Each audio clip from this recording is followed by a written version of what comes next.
आज के इस वीडियो में एनसीईआरटी मैथ क्लास 9th का पहला चैप्टर का जितने भी परिभाषा है उसको हम लोग देखेंगे। अगले वीडियो में उसका एक्सरसाइज को हल करेंगे। पहला पार्ट है संख्या पद्धति, जिसमें पहले नंबर पर आता है इसका परिभाषा प्राकृत संख्या, जिसको नेचुरल नंबर कहते हैं। नेचुरल नंबर इसको अंग्रेजी के एन से सूचित किया जाता है। प्राकृत संख्या की परिभाषा क्या होती है? गिनती की संख्याओं को प्राकृत संख्या कहते हैं। जो गिनती वाली संख्याएं हैं उनको प्राकृत संख्या कहते हैं। जैसे में 1, 2, 3, 4, 5, 6 डॉट डॉट इत्यादि। सबसे छोटी प्राकृत संख्या है 1। सबसे छोटी प्राकृत संख्या है 1। सबसे बड़ी प्राकृत संख्या अज्ञात है, क्योंकि गिनती का कोई अंत नहीं है। अगला देखिए दूसरा नंबर पर आता है पूर्ण संख्या, जिसको होल नंबर कहते हैं। होल नंबर कहते हैं जिसको पूर्ण संख्या को होल नंबर कहते हैं। इसे W से सूचित किया जाता है। प्राकृत संख्याओं में 0 को शामिल कर लिया जाए तो प्राप्त संख्या के समूह को पूर्ण संख्या कहते हैं। जैसे में 0, 1, 2, 3, 4, 5। 1, 2, 3, 4, 5 ये प्राकृत संख्या हो गया। इसमें 0 जैसे ही मिला दिए तो ये जो समूह बना ये पूर्ण संख्याओं का समूह है। पूर्ण संख्या का सबसे छोटी संख्या होती है पूर्ण संख्या। सबसे छोटी पूर्ण संख्या जो है वो 0 है। बड़ी पूर्ण संख्या अज्ञात है। उसी तरह से इसके बाद आता है पूर्णांक। पूर्णांक जिसको जेड से सूचित किया जाता है। इसको अंग्रेजी में इंटीजर्स कहते हैं। ये जेड से इसलिए सूचित किया जाता है क्योंकि ये जेहलीन शब्द से लिया गया है। जेहलीन का मतलब होता है गिनना और जेहल का अर्थ होता है संख्या। ठीक है, समझ में आ गया होगा।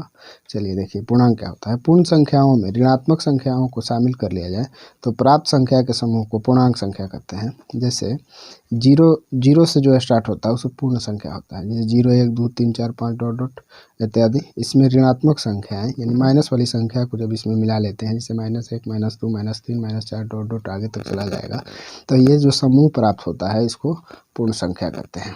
ये जो समूह है इसको कहते हैं पूर्ण संख्या, पूर्णांक संख्या। पूर्णांक संख्या में 0 के जो बाएं होता है उसको ऋणात्मक संख्या कहते हैं, यानी माइनस से, और जो प्लस वाला संख्या है उसको धनात्मक संख्या कहते हैं। 0 न तो धनात्मक है और ना ही ऋणात्मक पूर्णांक है। अब सबसे बड़े पूर्णांक अज्ञात है और सबसे छोटे पूर्णांक भी अज्ञात है। 0 से बाएं जितना भी है वो 0 से छोटा है और 0 से दाएं जितना भी है वो 0 से बड़ा है। चलिए आगे देखते हैं। आगे देखिए नोट दिए हुए हैं। नोट में लिखा है कि सभी प्राकृत संख्या पूर्ण संख्या होती है, लेकिन सभी पूर्ण संख्या प्राकृत संख्या नहीं होती है। जितना भी प्राकृत संख्या है वो पूर्ण संख्या में रहता है, इसलिए सब पूर्ण संख्या प्राकृत संख्या पूर्ण संख्या होती है, लेकिन पूर्ण संख्या प्राकृत संख्या नहीं होती है, क्योंकि पूर्ण संख्या में एक 0 ऐसा संख्या है जो प्राकृत नहीं है, इसलिए सभी पूर्ण संख्याएँ प्राकृत संख्या नहीं होती हैं। अगला है कि सभी पूर्ण संख्या पूर्णांक संख्या होती है, लेकिन सभी पूर्णांक प्राकृत या पूर्ण नहीं होती है। जितना प्राकृत संख्या है वो पूर्णांक में होता है, जितना पूर्ण होता है वो भी पूर्णांक में होता है, लेकिन पूर्णांक वाली संख्या सारा जो है वो प्राकृत में नहीं होता है, क्योंकि माइनस वाला जो संख्या हो जाता है। पूर्णांक में माइनस भी संख्या रहता है, तो माइनस वाला संख्या प्राकृत में नहीं होता है, माइनस वाला संख्या पूर्णांक में नहीं होता है।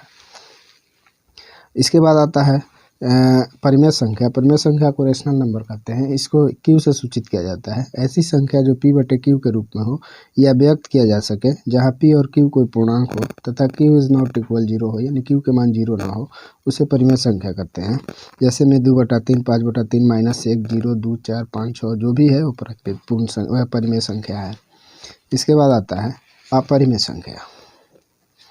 अपरिमेय संख्या ऐसी संख्या जिसे P/Q के रूप में न लिखा जा सके उसे अपरिमेय संख्या कहते हैं। जैसे रूट वाली जो संख्या होती है, √2, √3, √5, पाई, √15, इस तरह की भी एक संख्याएं होती है जो दशमलव के बाद कभी बढ़ेगा, लगातार नहीं बढ़ता है। इसमें जो टर्मिनेट होता है वो लगातार टर्मिनेट नॉन टर्मिनेट होता है, उसको भी अपरिमेय संख्या कहते हैं। जैसे 0, 1, 0, फिर 1, 1 2 बार आ गया, फिर 0 आ गया, फिर 1, 1 3 बार आ गया, फिर 0 आ गया। तो ऐसी जब संख्याएं मिलेगी उसको अपरिमेय संख्या कहते हैं। इसके बाद है तुल्य परिमेय। तुल्य परिमेय क्या होती है? वे परिमेय संख्या जो आपस में बराबर हो उसे तुल्य परिमेय संख्या कहते हैं। तुल्य या समतुल्य परिमेय संख्या कहलाती हैं। जैसे में 2/5, 4/10, 6/15, 4/10 को देखेंगे तो 2 दूनी 4, 5 दूनी 10, 2/5 के बराबर है। यानी जो जो संख्याएँ आपस में बराबर होती है वो समतुल्य परिमेय होती है। नोट में देखिए, प्राकृत संख्या, पूर्ण संख्या, पूर्णांक संख्या, ये जितना भी संख्याएं हैं प्राकृत, पूर्ण, पूर्णांक, ये सब परिमेय संख्या के अंतर्गत आते हैं। किन्हीं दो दी गई परिमेय संख्याओं के बीच अपरिमित रूप से अनेक अपरिमेय संख्याएं होती है, अनेक परिमेय संख्याएं होती है। दो परिमेय संख्या अगर दिया है उसमें आपसे पूछा जाए कि कितनी परिमेय संख्या हो सकती है, तो अनगिनत, अनंत। ठीक है। इसके बाद वास्तविक संख्या। परिमेय संख्याओं और वास्तविक संख्याओं के संग्रह को वास्तविक संख्या कहते हैं। यानी जो परिमेय संख्या है और अपरिमेय संख्या है, इसके पूरे संग्रह को मिला दिया जाए तो वास्तविक संख्या बनता है। वास्तविक संख्या या तो परिमेय होता है या तो अपरिमेय हो सकती है। इसके बाद एक परिमेय संख्या का दशमलव प्रसार जो होता है या तो शांत होता है या अशांत, अनवसानी जिसको कहते हैं, यानी आवर्ती। अशांत को अनवसानी भी कहा जाता है। यानी परिमेय संख्या का दशमलव प्रसार या तो शांत होगा या तो अशांत आवर्ती होता है। साथ ही वह संख्या जिसका दशमलव प्रसार शांत या अशांत आवर्ती हो वे परिमेय संख्या होती है। जिसका दशमलव प्रसार या तो शांत हो या अशांत हो वह एक परिमेय संख्या होती है। उसी प्रकार से एक परिमेय संख्या का दशमलव प्रसार अशांत, एक अपरिमेय संख्या का दशमलव प्रसार अशांत, अनवसानी, उसमें अनवसानी अशांत को कहते हैं। अनावर्ती, एक आवर्ती होता है, एक अनावर्ती होता है। अब ये आवर्ती क्या होता है, अनावर्ती क्या होता है, जब हम एक्सरसाइज बनाएंगे तो उसमें इसको क्लियर कर देंगे।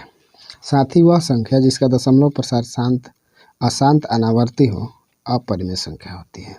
जिसका दशमलव प्रसार शांत या अशांत आवर्ती होता है वह परिमेय होता है, और जिसका दशमलव प्रसार अशांत अनावर्ती होता है वह अपरिमेय होता है। इतना ही अध्याय 1 में 9 क्लास के संख्या पद्धति में इतना ही परिभाषित रूप है, इससे ज़्यादा नहीं है। आई होप कि आपको समझ में आया होगा। अगर समझ में नहीं आया तो इस वीडियो को फिर दोबारा देखें, और हो सके तो आप वीडियो को पॉज करके सारी परिभाषाओं को लिख लें और याद कर लें। थैंक यू, धन्यवाद।